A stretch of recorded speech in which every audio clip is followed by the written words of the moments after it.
Thank you sir आपका time देने के लिए, अपना कीमती वक्त। अभी केएस का प्री का रिजल्ट भी आने वाला, तो अब मेंस की गाइडेंस काफ़ी इंपॉर्टेंट है, बिल्कुल, है ना। बिना गाइडेंस के तो बड़ा मुश्किल होता है मेंस क्वालिफाई करना।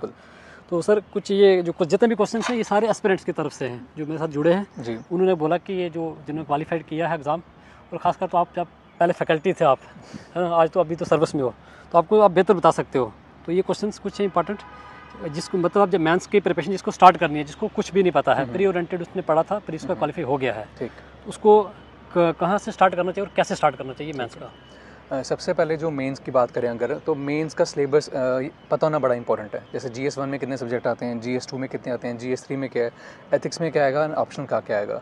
तो जैसे आपने बोला कि कुछ बच्चों ने प्री दिया था, कुछ का क्वालिफाई हो रहा है, तो जो हमारे प्री में 5 मेन सब्जेक्ट्स होते हैं, 5 या 6, जैसे पॉलिटी, ज्योग्राफी, इकोनॉमी, इन्वायरमेंट और हमारा हिस्ट्री, ये 5 पिलर्स हैं। और 5 ये जो हमारे सब्जेक्ट हैं, 5 फाउंडेशन है हमारे किसके, प्री के एज वेल एज मेंस की, ठीक है। तो सबसे पहले आपको मेंस का सिलेबस देखना है कि GS1 में मेन सब्जेक्ट कौन से हैं, GS2 में मेन सब्जेक्ट कौन से हैं, GS3 में मेन सब्जेक्ट कौन से हैं, एथिक्स में क्या PYQs कहाँ से आ रहे हैं। अगर हम स्पेसिफिकली बात करें GS1 की, तो GS1 में बेसिकली 2 मेन सब्जेक्ट हैं, एक हमारा हिस्ट्री, एक हमारा ज्योग्राफी, ठीक है। तो ये इनका बेसिक्स आप ऑलरेडी प्री में पढ़ चुके होते हैं, तो आपको आइडिया हो जाता है कि कौन सी चीज़ कहाँ से पढ़नी है, ठीक है। तो अगर मैं हिस्ट्री की बात करूँ, हिस्ट्री में अगर हम 3 साल का ट्रेंड देखें पीछे, तो जम्मू कश्मीर की हिस्ट्री भी आ रही है, एंशिएंट और मेडिवल भी आ रही है, और मॉडर्न भी आ रही है, ठीक है। वर्ल्ड हिस्ट्री का सवाल शायद 3 साल में आया नहीं है।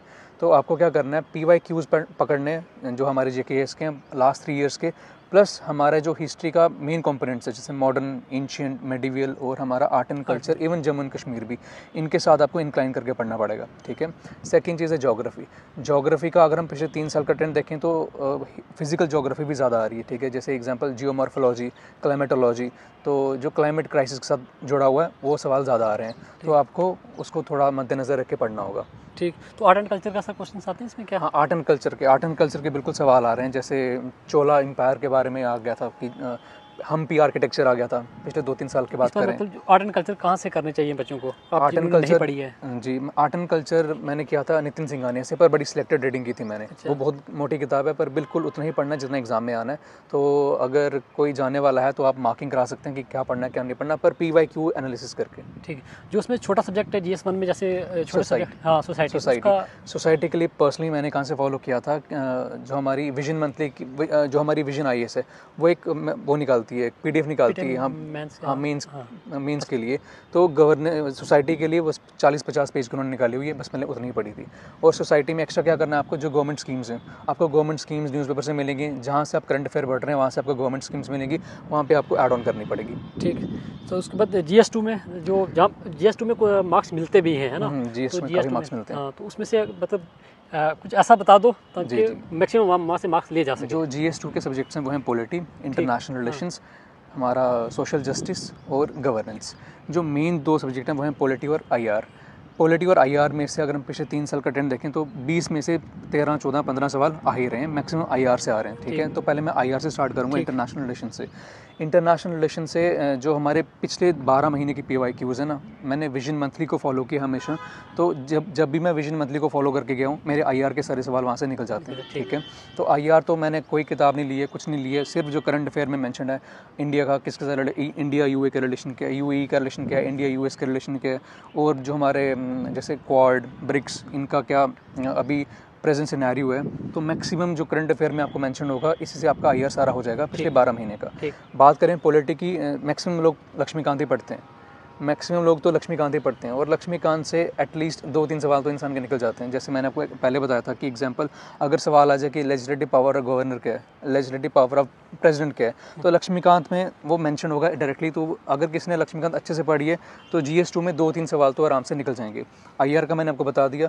पीछे बचते हैं 2 सब्जेक्ट हमारे, एक गवर्नेंस और एक सोशल जस्टिस। अगेन मैंने विजन IAS की इनकी PDFs निकाली थी, टेलीग्राम पे इजीली अवेलेबल है। तो 50 पेज की गवर्नेंस की PDF है, 50 पेज की सोशल जस्टिस की PDF है। बस मैंने, क्योंकि अगर हम मेंस की बात करें तो सोशल जस्टिस और गवर्नेंस में से 3-4 सवाल ही आते हैं। ठीक ठीक। तो ज़्यादा फोकस करना है आपको IR पे और पॉलिटी पे। ठीक।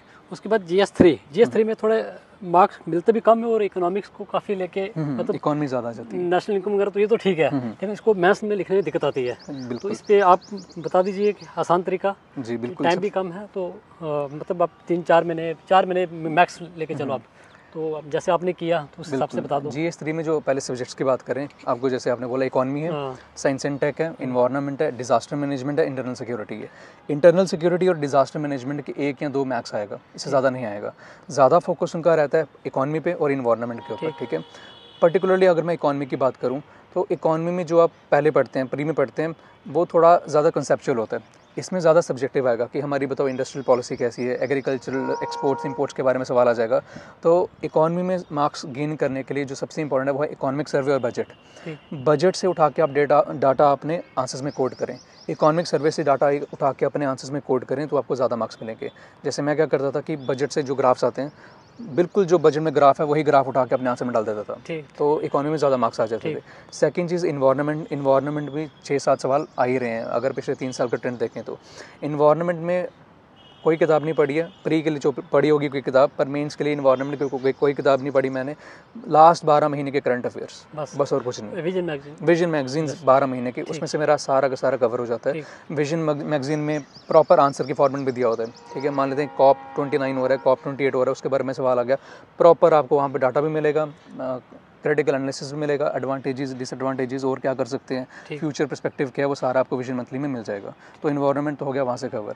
बात करें डिजास्टर मैनेजमेंट की और इंटरनल सिक्योरिटी की, ये मैंने अगेन विजन IAS की PDFs आती हैं टेलीग्राम पे 50-50 पेजेस की, मैंने वहीं से कर लिया था क्योंकि 1 या 2 से ज़्यादा सवाल आते ही नहीं उसके। ठीक ठीक सर। उसके बाद एक चीज़ आपने बोली कि जो बजट और इकोनॉमिक सर्वे है, जैसे अभी ये मेंस होना है, ये 2024 बैच का ही है जी जी, तो अभी 25 का भी बजट और इकोनॉमिक सर्वे आ गया है जी।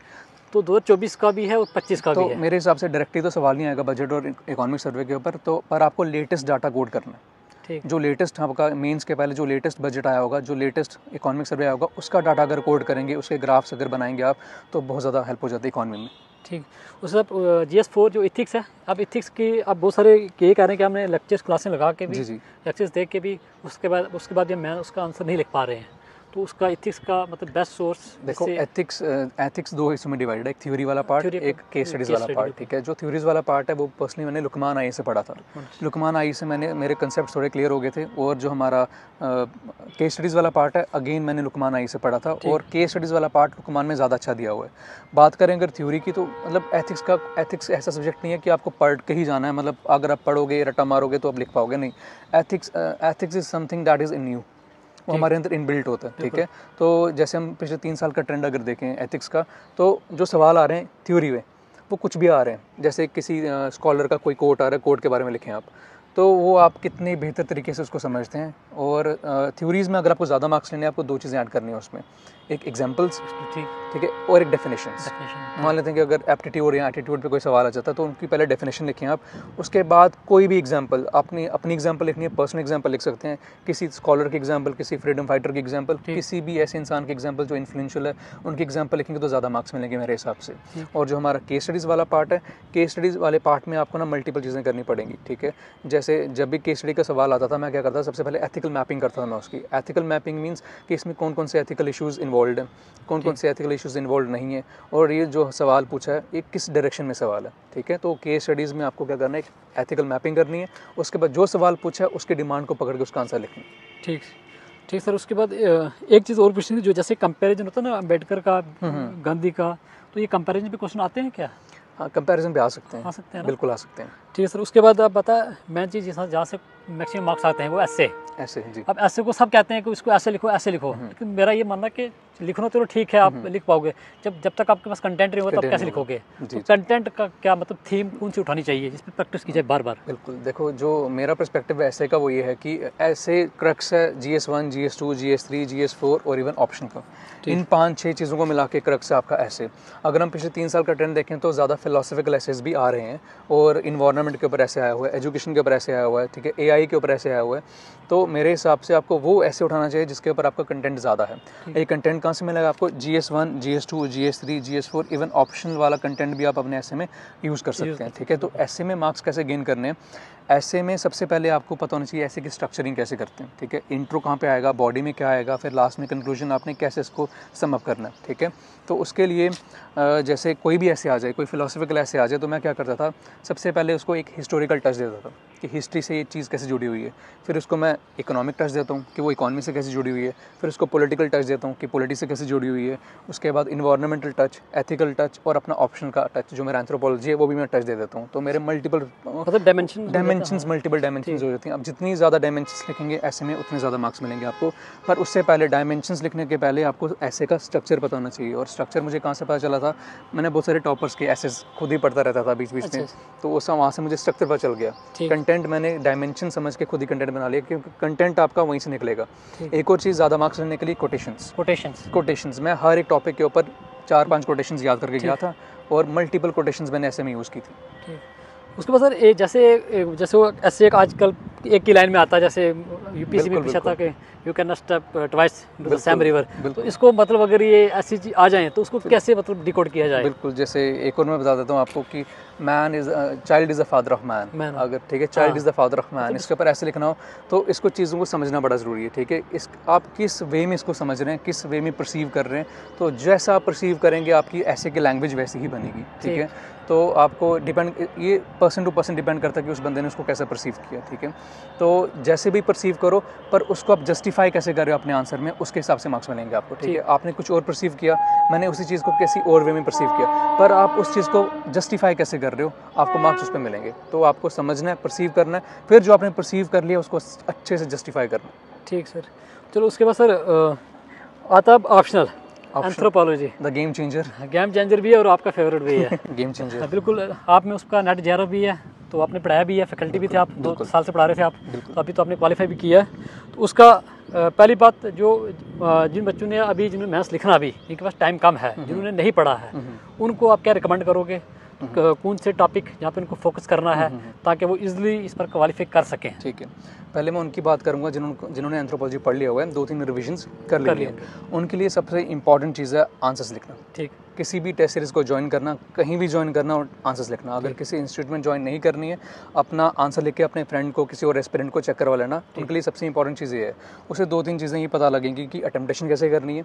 जैसे ऑप्शन का एग्जाम 400 नंबर का होता है, हमें 250 नंबर अटेम्प्ट करना होता है, तो कौन सा सवाल छोड़ना है, कौन सा करना है। आपका फिजिकल ज़्यादा स्ट्रॉन्ग है, आपका सोशल कल्चर ज़्यादा स्ट्रॉन्ग है, आपका ट्राइबल एंथ्रोपोलॉजी ज़्यादा स्ट्रॉन्ग है, आपका इंडियन एंथ्रोपोलॉजी ज़्यादा स्ट्रॉन्ग है, तो ये पता चल जाएगा टेस्ट सीरीज से। अब उनके लिए जिन्होंने बिल्कुल नहीं पढ़ा हुआ, तो उन्होंने अभी जैसे प्री का रिजल्ट आने भी वाला है कुछ दिनों में, तो अभी फिर 4 महीने मिल जाएंगे उनको। तो जैसे मार्केट में 2 किताबें आती हैं, एक डॉक्टर विवेक वास में और अक्षय जैन की किताब आती है, ठीक है। इन दोनों में से वो कोई भी ले लें, ठीक है। मैंने पर्सनली डॉक्टर विवेक वास में पढ़ी है, अक्षय जैन मैंने किताब नहीं पढ़ी, तो इन दोनों में से आप कोई भी ले रहे हैं। पर इन 2 किताबों में दिक्कत ये है कि इनमें थिंकर्स का ज़्यादा यूज़ नहीं किया गया हुआ, थिंकर्स की किताबों का नाम यूज़ नहीं किया गया और ज़्यादा एंथ्रोपोलॉजिकल टच नहीं दिया गया हुआ, ठीक है। इन्होंने खाली जो टॉपिक को एक्सप्लेन किया हुआ है, ठीक है। तो उसके लिए क्या कर सकते हैं, ऐड ऑन कर सकते हैं किसी भी टॉपर के नोट्स। किसी भी टॉपर ने क्या किया होगा कि थिंकर्स ज़्यादा यूज़ किए होंगे, थिंकर्स की किताबों का नाम ज़्यादा यूज़ किया होगा, उनकी डेफिनेशन को ज़्यादा कोट किया होगा, तो उससे ज़्यादा मार्क्स मिलेंगे, ठीक है। और अगर हाई एंड एरियाज़ की बात करूँ, पेपर 1 में तो 7-8 चैप्टर्स हैं जो पढ़ के इंसान 150 नंबर का अटेम्प्ट कर सकते हैं। जैसे मैं बात करूँ 1.6 की एवोल्यूशन में, 1.6, 1.8 chapter number 6 theories, chapter number 9.4 genetics, chapter number 10 growth and development, chapter number 12 applications of anthropology, और बीच में से जैसे 9.7 और 9.8 भी हल्का आ जाता है। हर कभी किसी साल ये सवाल आ जाता है, किसी साल ये सवाल आ जाता है। तो जो हमारा पेपर 2 की बात करें एंथ्रोपोलॉजी में, तो इंडियन एंथ्रोपोलॉजी तो काफ़ी आसान है, वो पढ़ के अगर नोट्स हैं तो कर लोगे। ट्राइबल एंथ्रोपोलॉजी में मार्क्स कम इसलिए आ जाते हैं क्योंकि हम वो GS की तरह लिखते हैं। एग्जांपल ट्राइबल्स की क्या प्रॉब्लम्स हैं, जैसे लैंड एलिनेशन है, पॉवर्टी है, अनएम्प्लॉयमेंट है, तो हम बस वैसे ही लिखना जैसे हम GS में लिख रहे हैं हम वैसे ही लिख के आते हैं, वेरएज़ फिर हमें मार्क्स नहीं मिलते। तो मार्क्स लेने के लिए ट्राइबल एंथ्रोपोलॉजी में हमें एक चीज़ तो पक्का करनी है, केस स्टडीज़ यूज़ करनी है, ठीक है। लैंड एलिनेशन की कोई ट्राइबल्स हैं इंडिया में जितने भी, तो जो जितनी भी आपको केस स्टडीज़ मिलती हैं, कहीं से मिलती है, न्यूज़पेपर से, टेलीग्राम से, खुद आप पढ़ के, तो आपको केस स्टडीज़ ज़्यादा ऐड करेंगे, ट्राइबल एंथ्रोपोलॉजी में ज़्यादा मार्क्स मिलेंगे, वरना मार्क्स उसमें नहीं मिलते हैं। अक्सर हमने देखा है कि मैक्सिमम बच्चों के एंथ्रो के पेपर 1 में तो ज़्यादा मार्क्स होते हैं, पर पेपर 2 में मार्क्स इसलिए नहीं होते क्योंकि वो हम GS की तरह लिखते हैं। तो पेपर 2 में भी थिंकर्स का ज़्यादा थिंकर्स का यूज़ करो, उनकी कोटेशंस डालो, plus case studies and examples जितनी डाल सकते हो उतनी डालो, फिर ज़्यादा मार्क्स मिलेंगे आपको। ठीक सर, एक छोटा सा कुछ सोर्स ऐसा बता दो जहाँ से करंट अफेयर सारा कर पाएँ, मतलब एक जगह से तो सबका तो नहीं होगा बिल्कुल, लेकिन फिर भी ठीक है। तो कुछ बच्चे विजन मंथली को फॉलो करते हैं, कुछ PT को एंथ्रो के लिए टेलीग्राम से बहुत सारे चैनल्स हैं, जैसे मास्टर एंथ्रो। अच्छा, तो वहाँ से हो जाएगा काम। हाँ, वहाँ पे वो डालते रहते हैं बीच बीच में। तो अगर जैसे फॉर एग्जांपल किसी को ट्राई के लिए जिसने दिया था तो उसका प्री हो गया है, उसने एंथ्रो चूज़ कर रहा है, ठीक है, अब थोड़ा ये physical anthropology, social culture anthropology को सुन के शायद हो सकता है वो भटकना शुरू हो जाए, तो उसका सिलेबस ही कंप्लीट ना हो। बिल्कुल। तो उसको आप ये रिकमेंड कर सकते हो क्या, अगर वो एक विवेक बासमी की बुक उठा ले तो सारे UPSC के सारे PYQ, हाँ, फिर उससे कहीं आसपास जा सकता है। फिर वो अगर फुल अटेम्प्टेशन दे दे तो कहीं ना कहीं कुछ ना कुछ तो हो ही सकता है। हाँ बिल्कुल, क्योंकि उसमें सारा सिलेबस है, सारा सिलेबस पढ़ लिया, UPSC की PYQs पढ़ ली, फिर बचा गया पीछे। हाँ, पर मेन चीज़ यह कि स्ट्रक्चरिंग ऑफ द आंसर और प्रेजेंटेशन कैसे की उस चीज़ की। ठीक, उसके बाद जो एक मिथ है कि डायग्राम्स बनानी पड़ेगी, डायग्राम्स के बिना नहीं होगा। फिजिकल एंथ्रोपोलॉजी में डायग्राम्स हैं, बनाएंगे तो एक्स्ट्रा मार्क्स मिल सकते हैं। पेपर 2 में आप ऑलमोस्ट हर एक सवाल पे इंडिया का मैप यूज़ कर सकते हैं, वर्ल्ड का मैप यूज़ कर सकते हैं, तो उसके मार्क्स मिलते हैं। पर ऐसा नहीं होना चाहिए कि अवर कर दिया आपने डायग्राम्स बनाए, हर पेज में डायग्राम है, आपने मैप बनाया, हर पेज में डायग्राम है, तो एक पूरा सिस्टमेटिक वे में होना चाहिए। तो फोकस एरिया मतलब कौन से सब्जेक्ट जिन पे ज़्यादा फोकस किया जाए और जहाँ से मैक्सिमम मार्क्स आते भी हैं?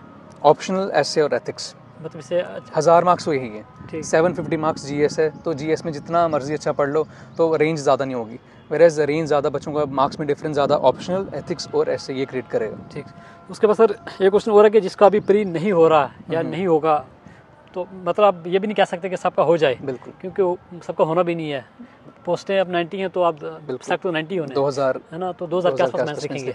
तो अब जिसका प्री नहीं हो रहा तो उसको आप क्या रिकमेंड करोगे, क्या सजेशन दोगे? और मतलब अगर उसने आगे UPSC प्री का फॉर्म भरा है तो फिर तो मतलब उसको कंटिन्यू नहीं कर सकता, लेकिन फिर भी आप क्या सजेशन दोगे? बिल्कुल, तो सबसे पहले कहूँगा कि this exam is all about luck, labour and chance.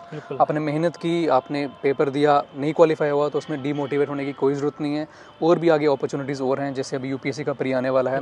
अगर किसी ने UPSC का प्री पढ़ा हुआ है तो प्री का फॉर्म भरा तो उसके लिए वो अच्छे से पढ़े, तो वो ऐसा नहीं कि नहीं हो सकता, अगर इंसान अच्छे से पढ़े तो हो सकता है। सेकेंड, अब JKS की और पोस्टें भी आने वाली हैं, ठीक है, तो जैसे ही ख़त्म होगा तो अगला साइकिल स्टार्ट हो जाएगा, तो उसके लिए अपने आप को तैयारी करके रखें। ठीक, तो अगर और कोई आपके पास बैकअप प्लान है तो जैसे कि जिसको हम प्लान B बोलते हैं, अगर किसी के पास वो है तो वो उसके ऊपर भी काम कर सकता है। ठीक, तो उसके बाद सर कोचिंग इंपॉर्टेंट है JKS और UPSC के लिए? कोचिंग मैं ये तो नहीं कहूँगा कि इम्पॉर्टेंट है कि आपको कोचिंग लेने से ही एग्ज़ाम क्वालिफाई होगा, ऐसा नहीं है, पर हल्का सा कहीं ना कहीं छोटा सा एज मिल जाता है कि आपको एक सिस्टमेटिक वे में आप प्रोसीजर पर चल जाता है कि आप इस दिन ये पढ़ रहे हो, इस दिन ये पढ़ रहे हो, रिवाइज़ कर रहे हो, तो वो अगर आप इतनी काबिलियत है आप में कि आप खुद कर सकते हो कि मुझे पता है कि मुझे 4 दिन के बाद ये पढ़ना है, मुझे 8 दिन के बाद ये पढ़ना है, तो फिर कोचिंग की ज़रूरत नहीं है। ठीक है सर, ठीक। उसके बाद एक क्वेश्चन पूछा था कि जिसने ये आंसर राइटिंग, मतलब आंसर राइटिंग कब से स्टार्ट करनी चाहिए हमें? आंसर राइटिंग तो जब आप प्री का पढ़ना स्टार्ट करते हैं, जब प्री का आपका स्टैटिक अच्छे से हो चुका है तो आंसर राइटिंग तो तब से ही स्टार्ट करनी चाहिए। पर हमारे JNK में क्या करते हैं बच्चे, जैसे प्री हो जाता है उस प्री होने के बाद वो आंसर राइटिंग स्टार्ट करते हैं, तो ये थोड़ा लेट हो जाता है। ठीक है, तो आपको प्री देने के पहले ही आंसर राइटिंग कर देनी चाहिए स्टार्ट, थोड़ा बेसिक। पर मैक्सिमम JNK में यही करते हैं बच्चे, प्री होने के बाद क्या कर रहे हैं, आंसर राइटिंग स्टार्ट कर रहे हैं। तो अब जिसने नहीं किया आंसर राइटिंग उसको बहुत तेज़ी के साथ आंसर राइटिंग करनी पड़ेगी, आंसर्स लिखने पड़ेंगे, टेस्ट सीरीज ज्वाइन करनी पड़ेगी, तो उसका बहुत ज़्यादा बेनिफिट होता है। उसके बाद जैसे अभी KS का मैथ्स भी होगा तो UPSC का प्री भी होगा, तो जो दोनों में जो लैक आ रहे हैं, मतलब मैथ्स भी लिखेगा जो प्री भी देगा, तो ये कैसे बैलेंस करे? मेरे हिसाब से जैसे हमारा 25 मई को UPSC का प्री है, ठीक है, अभी 2 महीने बचे हैं ऑलमोस्ट, ठीक है, तो 2 महीने में वो GS के प्री वाले सारे सब्जेक्ट पढ़े, प्लस ऑप्शनल को एक स्लॉट छोटा सा रख ले, छोटा सा स्लॉट हर दिन ऑप्शन का, और प्री वाले UPSC का सारे के सारे सब्जेक्ट पढ़ ले। ठीक है, इससे UPSC का भी प्री का रेडी हो जाएगा और एटलीस्ट मेंस के लिए आपका ऑप्शन रेडी हो जाएगा। सर एक लास्ट क्वेश्चन है, थोड़ा ये आउट ऑफ टॉपिक क्वेश्चन है, पूछा लेकिन आपका नेट JRF है एंथ्रो में, तो आप जैसे JKPSC ने कराया था वो भी है ना, नहीं सॉरी वो तो AP का कराया था, तो मतलब जो नेट का आपने एग्ज़ाम क्वालिफाई किया जो आपने, तो एक मतलब कंपटीशन में एक वैसे बंदे का रिदम होता है बंदे का कि वन डे एग्जाम कैसे क्वालिफाई करना है। जो अभी JKPSC 10+2 की जो अभी पोस्टें होंगी, जिसका भी एग्जाम होगा अभी, बिल्कुल, तो उसको जिसने ऑलरेडी पढ़ा हुआ अच्छे से, जिसने पढ़ा या फिर अभी जो पढ़ना चाहता है, कुछ तो अभी ऐसे डर रहे हैं कि किसी का नेट JRF है तो उसको देखते हैं यार इसका तो हो जाएगा, मेरा नहीं होगा। तो आपका इस पर क्या कहना है? मेरा इस पे ये कहना है कि जो ज़्यादा मेहनत करेगा सिलेक्शन उसी का होगा, ठीक है। मतलब ये नेट JRF वगैरह नहीं, कोई इंपॉर्टेंट नहीं है, ठीक है। बहुत सारे लोग हैं जो अभी सिलेबस आने वाला है, ठीक है, जो सिलेबस के ऊपर अच्छे से वर्कआउट करेगा तो एग्जाम हो सकता है। तो जो रिटर्न में ज़्यादा नंबर लेगा, जिसने रिटर्न में ज़्यादा नंबर खींच ली, सिलेक्शन उसी की होगी। ठीक है। कुछ ऐसे भी सर, मैं वो कह रहे हैं कि हमारा नेट JRF है, वो बात नहीं करते हैं। नहीं, ऐसा कुछ बोलते हैं हमारा डन है। ऐसा कुछ नहीं होगा। जो रिटर्न में ज़्यादा मार्क्स लेगा उसके ऊपर डिपेंड आपकी सिलेक्शन। इसका पेपर मतलब इसका क्या, आपने AP का भी दिया था पेपर पे, इसका लेवल क्या रहता है JKPSC का? तो नेट से नेट जैसा ही मिलता जुलता, जैसे थिंकर ज़्यादा जाते हैं, थिंकर्स की किताबों के नाम ज़्यादा जाते हैं, ठीक है। तो वन लाइनर सवाल ज़्यादा आते हैं इसमें। ठीक है सर, बाकी thank you so much sir आपका अपना वक्त देने के लिए। बहुत अब जितने भी जो ऑडियंस है, जो सारे जितने भी सारे एस्पिरेंट हैं, बिल्कुल, अगर इनको आपसे बात करनी हो, आपसे कुछ कैसे कर सकेंगे? आप मेरा नंबर, मेरा इंस्टा दे दें, मैं जो भी बंदा चाहता है, जो भी इंसान चाहता है, कोई भी एस्पिरेंट। अब कुछ ऐसे भी है, सर ने बोल दिया टेलीग्राम क्या उसको इंस्टा दे देंगे, लेकिन ऐसे क्वेश्चन जो एक मुझे क्वेश्चन पूछते हैं कि 70 मार्क्स GS1 और 21 मार्क्स GS2, तो एनी चांस? तो ऐसे क्वेश्चन मत पूछना, सीरियस सवाल। हाँ, सीरियस। कोई भी मुझे टेक्स्ट कर सकता है, जिसको जो भी जानना है, मेंस का, प्री का, कुछ भी, किसी और एग्जाम के लिए आप मुझसे पूछ सकते हैं। बाकी आप बता देना जिस दिन आपको सर से बात करनी तो यूट्यूब